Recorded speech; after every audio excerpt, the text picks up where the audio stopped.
জানো কি মহাকালেশ্বরের সবচেয়ে প্রিয় জায়গা কোনটি? অবন্তী।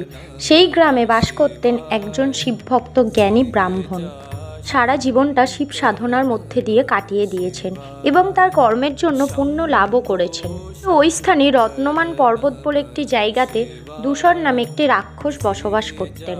তিনি ব্রহ্মার বরে বরপ্রাপ্ত হয়ে নিরীহ ও ধার্মিক মানুষদের ওপর অত্যাচার শুরু করেন। কিভাবে অবন্তীর ব্রাহ্মণদেরও ওপর খুবই অত্যাচার শুরু করেন। অবন্তীর ব্রাহ্মণেরা সেই অত্যাচার সহ্য করতে না পেরে মহাকালেশ্বরের কাছে গিয়ে প্রার্থনা করেন এবং মহাদেব রাক্ষসদের সাবধান করেন, কিন্তু রাক্ষসেরা কোনো সাবধান বাণী শোনেন না এবং অহংকারের বশে রাক্ষসরা ওদের ওপর আক্রমণ করেন। তখন মহাদেব মাটি ফুঁড়ে নিজের রূপে প্রকট হন এবং সেই দূষণ নামী রাক্ষসকে ধ্বংস করে দেন। এই স্থানেই গড়ে ওঠে কালেশ্বরের জ্যোতির্লিঙ্গ।